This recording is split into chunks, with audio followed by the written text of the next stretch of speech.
Mac and cheese, it's rich, it's gooey, it's my Achilles heel. I love making a homemade mac and cheese. And of course, it's not mac and cheese without lots of cheese. And today I'm going to be using 4 varieties of cheeses. Now let's get on with the sauce. So it's just like a bechamel really. We've got some butter, so a few knobs of butter into a saute pan. Give that a bit of a jiggle. And then while that's melting, I'm also going to add some onion. So I like the base to have some onion. You could add some garlic too if you like, and you just want to allow it to soften slightly. So we'll give that a stir and a pinch of salt. Not too much salt because the cheese and the ham's going to be salty too, so just want to balance that out. And for some flour to thicken it. So the combination of the flour and the butter is actually called a roux, and that's the base of our white sauce. So once you've added the flour, you want to mix that in. You'll see it automatically thicken up, and you just want to give it a few moments to cook off the flour. Next, we're going to add the milk. So I've just warmed up my milk slightly. This just ensures we don't get too many lumps. And you never want to add all of your milk at the beginning of this. So we add a little bit of milk and stir that in. And you'll see again, all of that flour absorbs the milk. We can add a little more. And then at this stage, I like to transfer over to a whisk just to really ensure there's no lumps whatsoever. So we'll just whisk that in and then some more milk. So you want to keep incorporating all of that milk until it comes to the boil and is silky smooth. Right, that's a smooth, silky sauce, and you can see the speckles of onion in there. Right now, it's a bit bland, so we need to inject it with some flavour.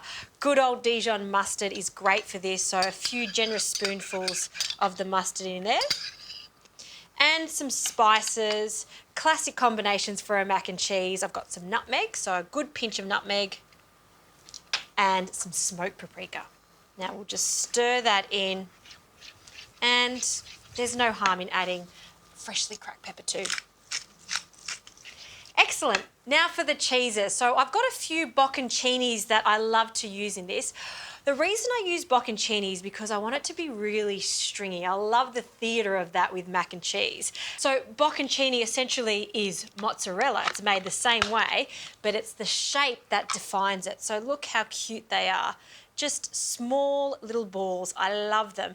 And this I'm just going to tear up. I mean, I could eat this whole container. I love it that much. We're just going to break it up into 4 pieces, and we'll just add it to our bechamel.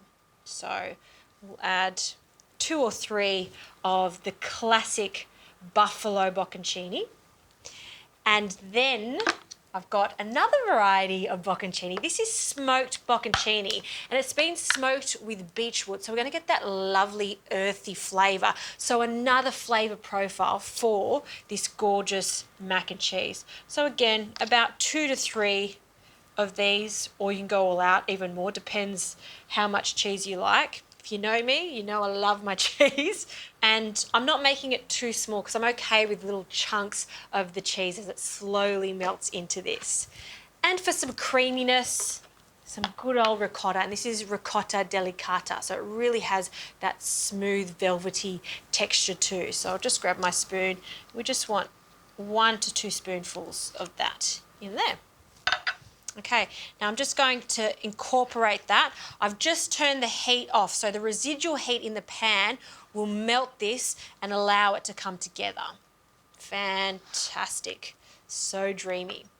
Now, usually with mac and cheese, you would place it in a baking dish and put a crumb on top of it, then into the oven. But I want to cut that step out because I want lots of texture with this. So I've pre-fried some breadcrumbs. This was just 3-day-old sourdough. I've placed it in a food processor until it's formed a crumb, and then popped it into a pan and just fried it off with some olive oil until it goes golden and crispy. To add some flavour to this, I'm going to add some garlic. I like the freshness of the garlic. Now, I don't use a whole clove because it's quite intense, so we just want about half of that. And I'm grating that on a fine grater. I don't want big chunks of garlic in this. To that, I'll add the zest of 1 lemon, lots of lemon flavours. And we want to cut through the richness of our mac and cheese, and we can do that by adding the zest of some lemon. Good. We'll also get some freshness from the herbs. So my preference is fresh parsley. Stalks and all, we're just going to cut that in half, and then you can either finely chop it, or I just want to roughly chop it so we really see the speckles of parsley throughout this topping. Good. Now just mix that through. And that's our crispy component to our mac and cheese. The last thing we need to do is cook our pasta. Now always leave it to the last minute so it is absolutely al dente. So macaroni into some rapidly boiling water.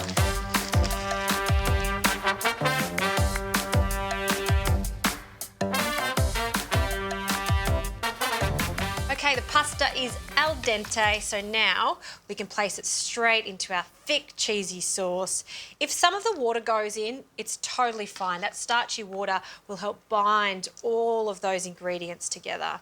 Now, I haven't added any of our ham yet. I like to leave it to the last minute. We just want to warm it through because this ham is already cooked. Also, the fourth cheese. I haven't forgotten about it. I like to leave the Parmesan to the end.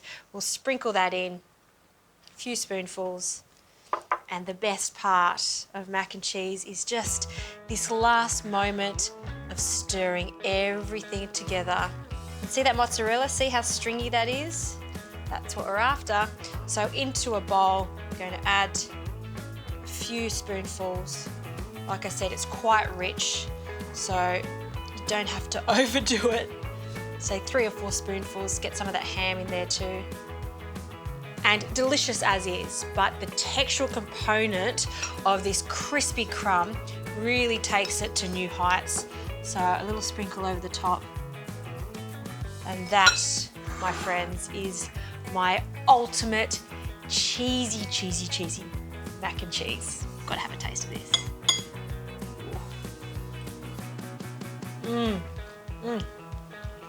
It really is the best.